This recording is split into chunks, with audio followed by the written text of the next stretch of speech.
Hey, want a cookie? Oh, I know you just ate, so you're craving something a little sweet. Besides, one cookie isn't gonna kill you. How about half? Just a bite? Bite it. Bite it. Bite it. Food noise isn't fair, but Mochi Health is. Your affordable GLP-1 source that puts you on a path to successful weight loss by quieting food noise. Bite it. Shh. Learn more at joinmochi.com. Mochi members have access to licensed physicians and nutritionists. Results may vary. You know that thing where you get an amazing pair of shoes at a really great price and want to tell everyone about it? Yeah, so do we. Here at Designer Shoe Warehouse, we'll give you something to brag about. Like the latest styles from brands you love, or the trends everyone's obsessing over, or shoes that make you feel like, well, you. So go ahead, show off a little. Find shoes that get you at prices that get your budget. Head to your DSW store or DSW.com today. DSW, let us surprise you. Voices for Justice is a podcast that uses adult language and discusses sensitive and potentially triggering topics, including violence, abuse, and murder. This podcast may not be appropriate for younger audiences. All parties are innocent until proven guilty in a court of law. Some names have been changed or omitted per their request or for safety purposes. Listener discretion is advised. My name is Sarah Turney, and this is Voices for Justice. Today, I'm discussing the case of Betsy Aardsma. On a quiet afternoon in November 1969, 22-year-old graduate student Betsy Aardsma was studying in the stacks of Penn State's Pattee library when she suddenly collapsed. Despite decades of investigation, her case remains one of Pennsylvania's most haunting unsolved mysteries. This is the case of Betsy Aardsma. It's the day after Thanksgiving at the main campus of Penn State in 1969. The campus is far from empty, but as you can imagine, a good number of students have gone home to see their families for the holiday weekend. But not 22-year-old graduate student Betsy Aardsma. Instead of traveling the about 500 miles home to Holland, Michigan, she chose to stay close to campus to squeeze in a little more studying before the end of the semester. She'd spent Thanksgiving Day with her boyfriend David Wright in Hershey, Pennsylvania, and planned to go back home for Christmas break to see her family after classes ended. She'd just graduated at the top of her class from the University of Michigan in the spring, and she's determined to succeed at Penn State. So she chooses her studies over a weekend at her boyfriend's house or a trip home. And like I said, she's not alone. In fact, her roommate Sharon Brandt is on campus too. They both live in the dormitory in Atherton Hall. And at about 4 p.m., they decide to head to Pattee Library to get some work done.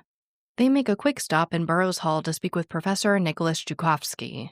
He was one of Betsy's English 501 instructors, along with a man named Dr. Harrison Messerol. According to reporting by Bob Quarteroni for the Center Daily Times, as they're walking, as they arrive at the library, they just talk about what they want to do later that night. They talk about maybe seeing a movie. Easy Rider and Take the Money were both showing at different theaters around town. But they aren't exactly sure what they want to do. So they just decide that they'll meet back up at 7 for dinner and go from there. Sharon goes one way and Betsy goes another. By 4:10 p.m., Betsy found herself a desk to study at. She puts down her coat, scarf, and notebook. Then she decides to visit Dr. Harrison Messerol. His office was in the basement of the library. She's one of several students who saw him that day. According to Dr. Messerol, Betsy asks him a few questions about an assignment for his class. Like I said, it's English 501, Introduction to Research. They mostly discussed where she could find sources for her paper. And since this is 1969, she heads to the card catalog area. After this, she goes to a lower level of the library where they kept the English and history books. And as she's looking for her books, Betsy runs into Marilee Erdely, another graduate student and classmate from her English 434 and 501 classes. They chat for a bit and go their separate ways. The exact timeline of what happens next is unclear, and as is a theme in this case, reporting does differ. But sometime between 4:30 and just before 5 p.m., students hear a commotion. They aren't exactly sure what it is.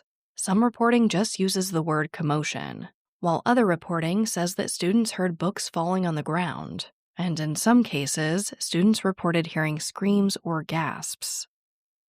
Marilee Erdely hears something too.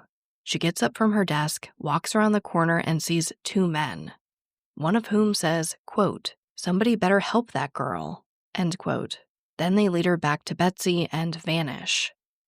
In conflicting reporting, one man is seen, again says something to the effect of "somebody better help that girl," and then runs away without leading anyone to Betsy.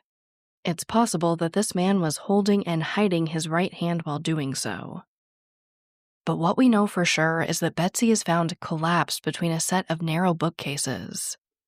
She's on her side, with one leg propped up on the shelves, and there are books everywhere. At this point, students and staff have no idea what happened to her. Elsa Lyle is working the library desk and calls the Rittenhour Student Health Center for help. When two ambulance drivers arrive, they find a library employee giving Betsy mouth-to-mouth. They check for a pulse, and she's still alive. Her face is flushed, there's urine on the floor, and there's a small amount of blood on her white turtleneck blouse. So they assume that she had some type of seizure and likely bit her tongue. From here, she's brought to the Student Health Center where she's seen by Dr. Elmer Reed. But he can't quite figure out what's wrong at first, so he decides to inspect her body. Like I said, Betsy's wearing a white turtleneck, but over that, she's also wearing a sleeveless red dress. And as Dr. Reed begins to pull back the dress, he finds a single stab wound to her chest. She is officially declared dead not long after. Betsy's family was having dinner back home in Holland when their reverend knocked on their door to tell them the news.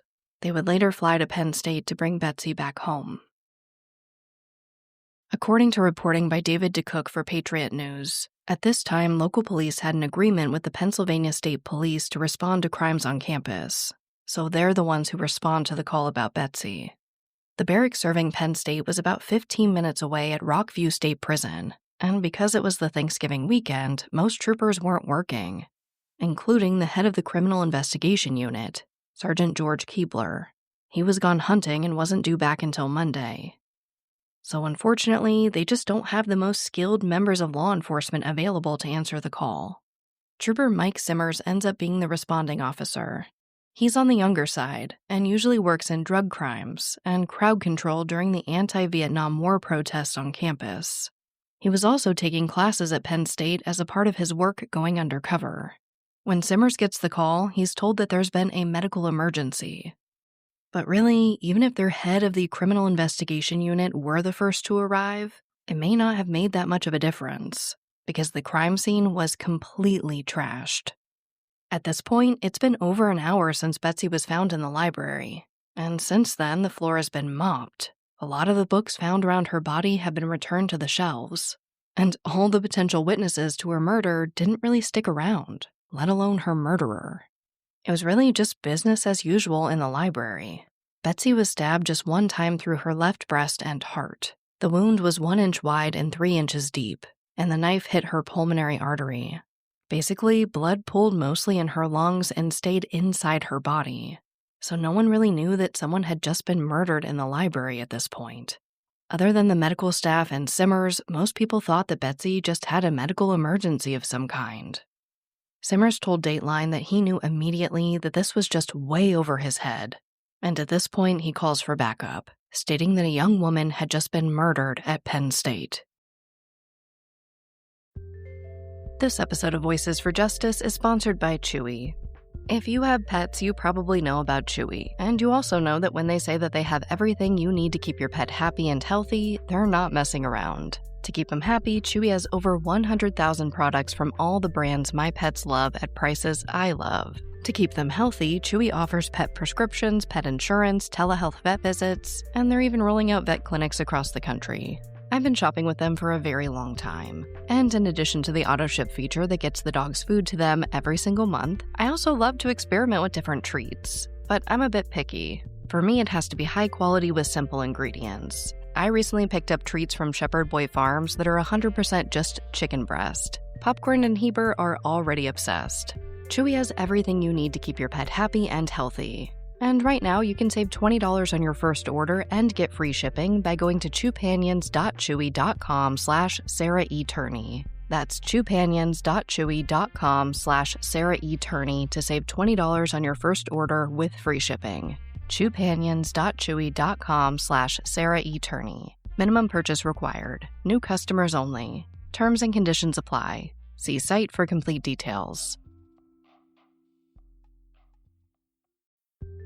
This episode of Voices for Justice is brought to you by Quince. I've been trying to be more intentional about what I wear each day. I'm leaning into pieces that feel effortless, comfortable, and still put together. And Quince has been my go-to. The fabrics feel elevated, the fits are flattering, and everything just works without overthinking it. They use premium materials like 100% European linen, organic cotton, and ultra-soft denim. And the best part? Everything is priced 50 to 80% less than similar brands. They work directly with ethical factories and cut out the middlemen, so you're paying for quality and craftsmanship, not brand markup. I recently just ordered their tiered linen dress, of course in black. I wanted to pair it with one of my favorite pairs of brown wedges. The problem was, I didn't have a brown purse. So I got that from Quince too. It's one of my favorite outfits. It's easy, effortless, and feels amazing, especially as we're getting a little bit warmer here in Phoenix. Refresh your everyday with luxury you'll actually use. Head to quince.com/justice for free shipping on your order and 365-day returns. Now available in Canada too. That's QUINCE.com/justice for free shipping and 365-day returns. Quince.com/justice. Insurance isn't one size fits all. That's why customers have enjoyed Progressive's Name Your Price tool for years now. With the Name Your Price tool, you tell them what you want to pay, and they'll show you options that fit your budget. So whether you're picking out your first policy or just looking for something that works better for you and your family, they make it easy to see your options. Visit Progressive.com. Find a rate that works for you with the Name Your Price tool. Progressive Casualty Insurance Company and Affiliates. Price and coverage match limited by state law. Betsy's autopsy was conducted at the Center Community Hospital between 11 p.m. and 4 a.m. But before it was even finished, investigators were at the door of David Wright, Betsy's boyfriend, at around midnight. Like I told you earlier, David lives in Hershey, Pennsylvania, about 100 miles away from Betsy. He was enrolled at what's now known as the Penn State College of Medicine, on track to become a doctor. He and Betsy had been dating for about a year, and there were talks of them possibly getting engaged by Christmas. But that wasn't always the plan. After her undergraduate studies, Betsy was accepted into the Peace Corps and planned to travel to Africa that fall. But after David told her that he couldn't promise he'd wait for her if he met someone while she traveled abroad, she enrolled at Penn State to stay close to him and keep the relationship going. So between David Wright just being Betsy's boyfriend and his medical knowledge, investigators put him at the top of the list of people they wanted to speak with. And they basically grill him before finally telling him that Betsy had been murdered. David says he was studying all day. According to statements from Dr. Stephen Margles, who lived in the house with David, the detectives separated all the students in the house for questioning. And they all said the same thing. David was with them studying. There was no way he traveled 200 miles round trip to kill Betsy. And remember, Betsy was there just the day before. Everyone reported that Betsy had a great time and she and David didn't fight. Despite these statements, investigators still aren't convinced that David didn't kill Betsy. But there's not much they can do at this point. They take the statements, pack it up, and leave. David says that after the investigators left, the first call he made was to his father, who then called Betsy's parents. Not long after, Betsy's autopsy was complete, and some helpful pieces of information were revealed for the investigation. Betsy was not sexually assaulted. Due to her lungs filling with blood, it was extremely unlikely, if not impossible, that she would have been able to scream. There were also no defense wounds on Betsy's hands. No evidence at all was found to indicate that she tried to fight off her attacker in any way. While the weapon used to kill Betsy has never been recovered, they believe it was a hunting-style knife with a single-edged blade 3.5 to 4 inches long. And since her killer stabbed her through her breastbone, it would have taken a lot of force to make that happen. It's also worth mentioning here that the bookcases Betsy was found between were extremely narrow, to the point that if someone needed to pass by, both people would have to turn sideways to make that happen. So this was a very intimate and close encounter. Center County pathologist Dr. Thomas Magnani wrote in his report, quote, "The findings also suggest that the wound was inflicted with considerable force at the time of a face-to-face confrontation of the victim and the assailant, and that this weapon was held in the right hand of the assailant," end quote. Which would match the description of the man possibly running away hiding his right hand. But investigators still do debate about whether Betsy was killed while facing her killer or grabbed from behind. In the end, they determined that Betsy was stabbed, and as she began to fall to the floor, she grabbed at the shelves and books and likely died in close to 5 minutes. When Sergeant George Keebler, the head of the criminal investigation unit I told you about earlier, hears that a student has been murdered at Penn State, he cancels his vacation and is back to work the next day on November 29th. Unfortunately, the investigation wasn't off to a great start. The crime scene was completely compromised. It had been mopped, items had been moved and touched, and there's no telling how many students walked through the scene. But they still want to analyze whatever they can. They bring in an expert who uses a blacklight in the area to check for bodily fluids.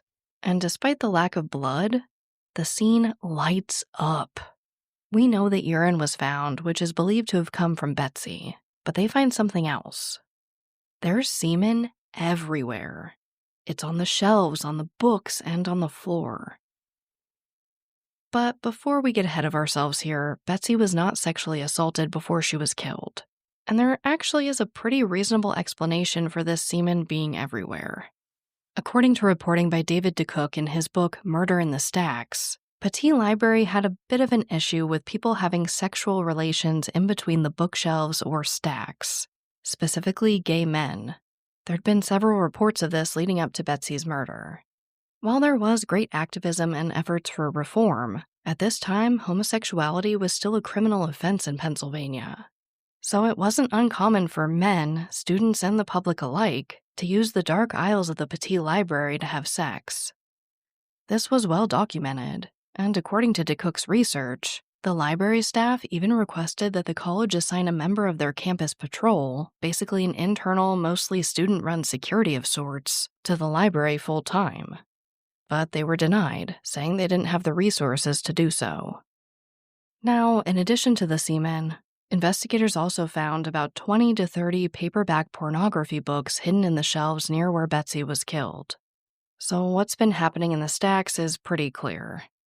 But this discovery led to a theory that Betsy may have stumbled upon a sexual encounter that the participants didn't want anyone to know about, so one of them stabbed her.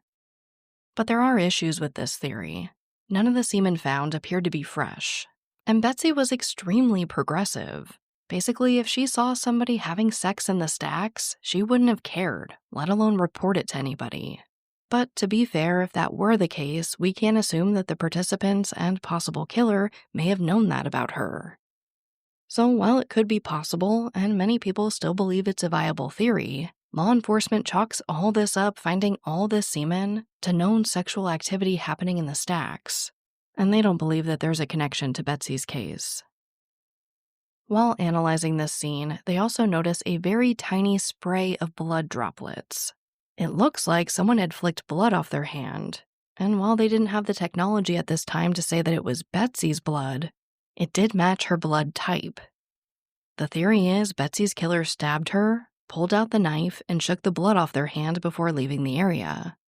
This correlates with the statements about the right hand, about the autopsy conclusion that the killer used their right hand, and it also kind of gives them an idea of what direction this killer may have headed in. But it's not definitive proof. Obviously, news that a student had been murdered in the library at Penn State spread like wildfire throughout the university, and her story was covered by the local media. It's actually how Betsy's best friend Andrea found out that she'd been killed. They were roommates at the University of Michigan. She says they did what most girls their age did at the time. They went to the movies, smoked cigarettes, and talked a lot about boys. She says Betsy had it all. She was beautiful, smart, a great cook, and she was never shy to express her opinions about social or political matters. Andrea says college boys tended to fall head over heels in love with Betsy pretty quickly.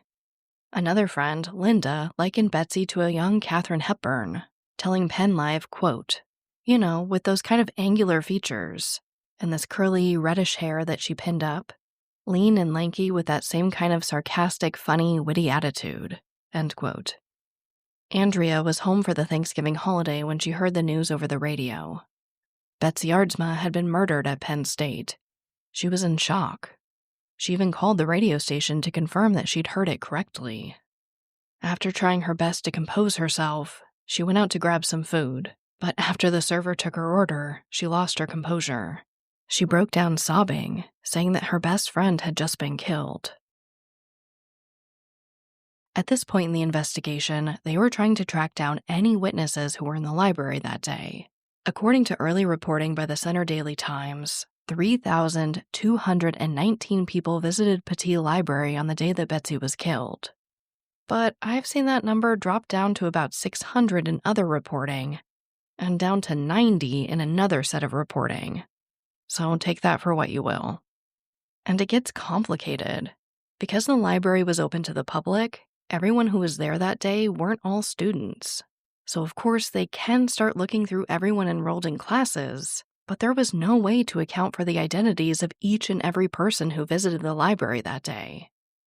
So really early on, they just go back to Betsy's boyfriend David, and by all accounts, he's beyond cooperative. He meets with them multiple times a week to answer their questions. And David said it didn't really bother him. He kept talking because he was devastated and wanted to learn all he could about her murder. Dr. Stephen Margles, the one I told you about earlier, the roommate of David, said, quote, "Dave was a big suspect because whoever it was stabbed her in the vena cava, and because he was a medical student, he would have known where to plunge the knife. I mean, I couldn't have hit that if I tried, knowing the anatomy pretty well." End quote. David Wright is interviewed again and again and again, until eventually the dean of his college stepped in and told police that they need to leave campus. While David was clearly a suspect early on in Betsy's case, investigators have never been able to link him to her murder, and most people don't believe he's the person who killed her. He's always cooperated with police, the media, and he attended Betsy's funeral along with the rest of her loved ones. One of the roses he brought was placed in Betsy's hand and buried with her. He says that's all he can remember about that day now. He's never shied away from her case, and he's been very open that he regrets putting any pressure on Betsy to not join the Peace Corps. He also regrets not pushing for her to stay with him over the Thanksgiving weekend. As investigators are working her case, they're digging into as much of her past and life as they can, both at Penn State and back home in Michigan. But they find nothing. Trooper Ron Tiger told David to Cook for Patriot News, quote, "There was absolutely no motive at all to this situation. She was so damn squeaky clean, it was pathetic." End quote. At the peak of Betsy's case, there were about 45 investigators working it, and they interview thousands of people. They utilized hypnosis, polygraph tests, and there was a $25,000 reward, which would be about $200,000 today. But none of this led them to Betsy's killer. Theories about what may have happened to Betsy were, and really are, all over the place. Some speculated that she may have witnessed a drug deal and was killed for it. Some believe that her killing may have been politically motivated. Betsy was very progressive and very outspoken about issues like equality. She even led a campus discussion group against the Vietnam War. These are more theories that have never been proven but continue to float around. Now, I do think it's important to understand what was happening in the U.S. around the time Betsy was killed. This is the time of unprecedented violent crime, and specifically brutal murders. It's the era of the Tate LaBianca murders, and the infamously ugly serial killer Ted Bundy, who's also a pretty popular pick when it comes to theories in Betsy's case. Ted Bundy did spend a part of his youth in Pennsylvania, and attended Temple University in Philadelphia in 1969. This is a few hours away from Penn State where Betsy was. But many people have pointed to the fact that he did drive along the I-80 freeway, which goes from Philadelphia past north of Penn State and beyond. However, investigators believe Bundy made a trip down this freeway weeks before Betsy was killed, and can't place him in the area on the day of the murder. Also, while Bundy was known for targeting college-age women, he's far from the only perpetrator who did that. He also typically bludgeoned, strangled, and raped his victims, which would not align with Betsy's murder. Investigators are still divided on this theory. But in the end, like everything else, there is no definitive link between Bundy and Betsy's murder. Another serial killer named John Norman Collins has also been long suspected of killing Betsy. Between 1967 and 1969, a slew of women were killed in the Ann Arbor area. These killings were known as the Michigan Murders or co-ed killings. In fact, when Betsy decided to move to Penn State, her family was relieved, feeling that she'd be safer there in light of all the killings. While many suspect that Collins killed upwards of 7 women, and his crimes expanded as far as California, he was only charged with the murder of one woman named Karen Sue Bieneman. He's currently serving a life sentence, and no definitive connection to Betsy's case has ever been made. While it's important to consider all angles and that serial killers may have been in the area at that time, due to the intimacy of the crime and Betsy not fighting off her attacker, most people believe that she was killed by someone she knew and trusted. What they did to your family, you're lucky to make it out alive. Streaming on Peacock. These men are going to come after me. Taking them out is my only chance. Put a bullet in her head. From the co-creator of Ozark. Looks like a family was running drugs. Execution-style killing, it's rare for the Keys. Any leads on who they might have been running for? The cartel killed my family. I'm gonna kill them. All of them. MIA. Streaming now. Only on Peacock. Marvel Television's Wonder Man, an 8-episode series, now streaming on Disney+. A superhero remake, not exactly what we'd expect from an Oscar-winning director. Action! Simon Williams, audition for Wonder Man. I'm gonna need you to sign this, assuming you don't have superpowers. I'll never work again if anyone found out. My lips are sealed. Marvel Television's Wonder Man. All 8 episodes now streaming, only on Disney+. As investigators are conducting thousands of interviews related to the murder of Betsy Aardsma, the obvious question was, who was the man or possible men seen near her in the library that day? I told you earlier that reporting about this case varies wildly. I can't tell you which set of reporting is correct. I can just tell you what's publicly available. But let's dig into some possibilities. David DeCook, along with others, have reported that Marilee Erdely wasn't alone in finding Betsy, but was joined by a fellow student named Joao Wafinda. This is important, because he allegedly followed the man who said somebody better help that girl. Again, a statement that also varies slightly depending on who's reporting on the case. But the story goes that as Marilee Erdely was checking Betsy's pulse and calling for help, Joao followed this man upstairs and out of the library, but couldn't keep up and he ultimately got away. There were composite sketches made of this man. He was said to have been white, with short brown hair, wearing khaki slacks, a tie, and a sports jacket. He was about 6 feet tall, around 190 pounds, and may have been wearing eyeglasses. He's never officially been identified, but his description does match someone who was on campus that day, a student named Richard Hafner.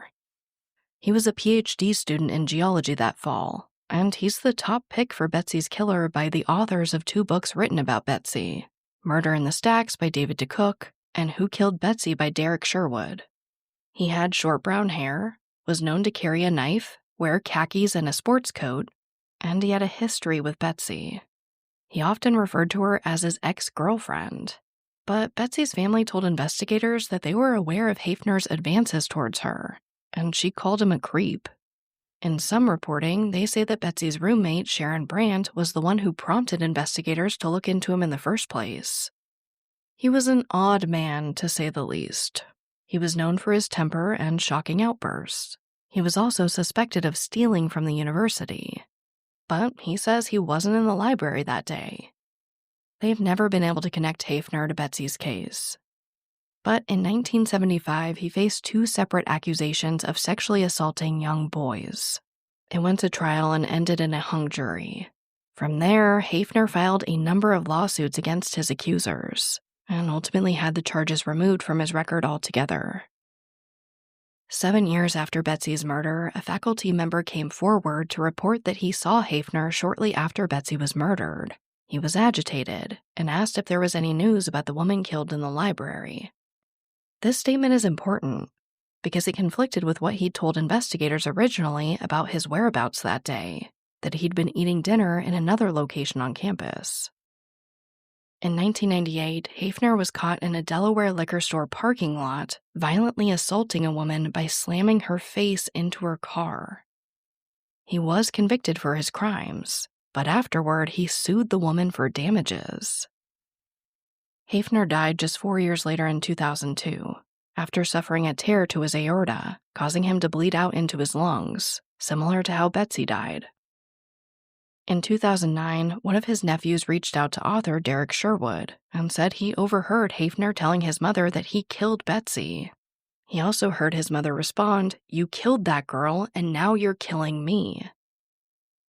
While Hafner is widely considered to be the top suspect in Betsy's case, like everyone else, investigators were never able to make that definitive link between him and the murder. While Betsy's murder remains unsolved, the impact it's had is everlasting. It led to the creation of the Penn State Police Department. And even as recently as 2008, there were still officers at the Pennsylvania State Police advocating for resources to solve her case. That same year, Betsy's dress was sent off for another round of forensic testing, but nothing appears to have come of this. Betsy's family stopped giving interviews regarding her case a long time ago. She was one of 4 children, and in the early interviews with her family, you can tell that she was very, very loved, and her murder left a huge hole in their lives. Which brings me right to our call to action. As of recording this episode, Betsy was killed 55 years ago, but she still has loved ones alive today. And as far as I can tell, it's been over 15 years since any of the forensic evidence has been tested. In addition to her dress, they also have a soda can with some partial fingerprints. You guys, we see it every day. This case can be solved. So please share. Maybe keeping the pressure on will finally lead to some answers in Betsy's case.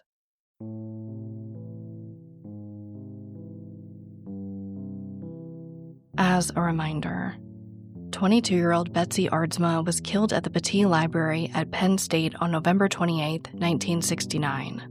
She was white, 5'8" with a slim build, long reddish-brown hair, and hazel eyes. Anyone with information is asked to call the Pennsylvania State Police tip line at 1-888-292-1919. You can also email tips to tips@pa.gov. But as always, thank you, I love you, and I'll talk to you next time. Voices for Justice is hosted and produced by me, Sarah Turney, and is a Voices for Justice media original. If you love what we do here, please don't forget to follow, rate, and review the show in your podcast player. It's an easy and free way to help us and help more people find these cases in need of justice.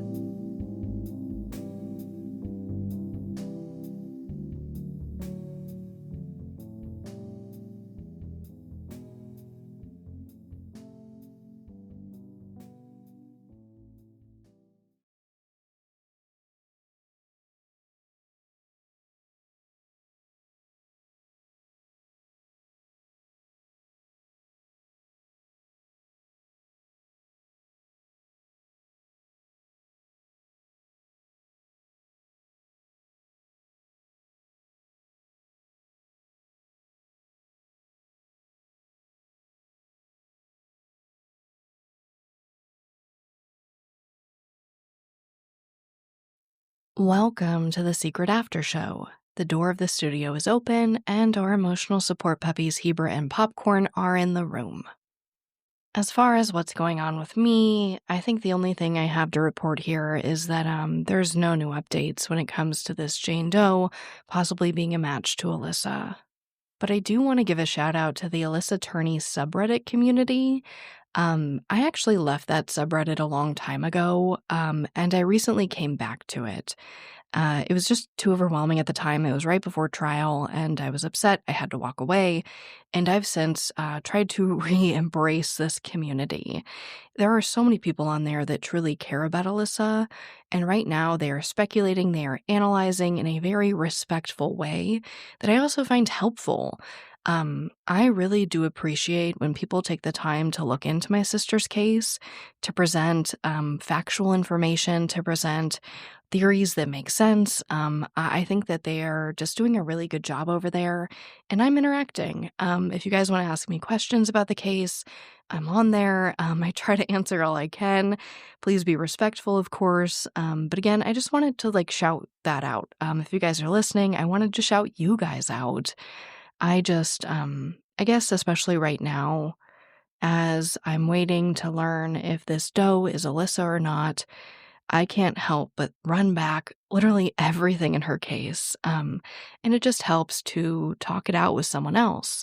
I said this on the subreddit, but I feel like being so close to the case is a double-edged sword. I know so much. I know all the ins and outs. I know all the, major players and minor players and, everything.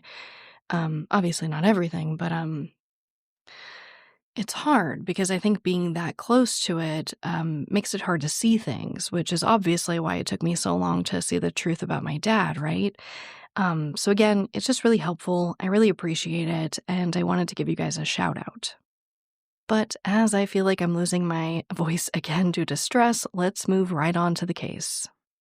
First and foremost, I just want to talk about the media discrepancies, which I talked about so much in this episode. This has to be one of the hardest cases I've ever covered because of these discrepancies, you guys. Literally, every report is different. I swear, every report has different numbers. It has different times. The date that, or the time that she was declared dead differs. I mean, the entire timeline. Sometimes the players, who was there with her in the library, was that person identified? Were they not identified? It was extremely difficult to follow. And while I think that there are two authors that I mentioned in this episode that have done extensive work following this case, researching this case, I also don't know how to discern between which one is better. It was really, really hard. And I think especially because her family has stepped out of the spotlight, which I totally understand, 100%. I am not trying to bash them in any way. It makes it harder for me. I usually look to the families to at least give me some type of guidance, like who they're interviewing with. I usually try to trust as a source if they are, like a credible news organization or some type of journalist. I usually look to those people as credible sources because the family has worked with them. You guys know me. I think that families usually know more than most people do, and so I try to follow that path without relying on it 100%. This is just one of those cases where it's hard. It's been a really long time since Betsy was murdered, and there's so much reporting over such a great length of time that it's kind of like a game of telephone. Over the years, things change, and it's hard to follow how or why that happened. I don't know. I'm just not the type to, pick one narrative and move forward with it as if it's fact. I like to be completely honest with you guys and let you know that the reporting is all over the place, and I can't tell you for sure which one is accurate unless it comes directly from somebody involved in the case. Next on my list, I touched on it briefly just a second ago. I wanted to talk about her family not giving interviews anymore. And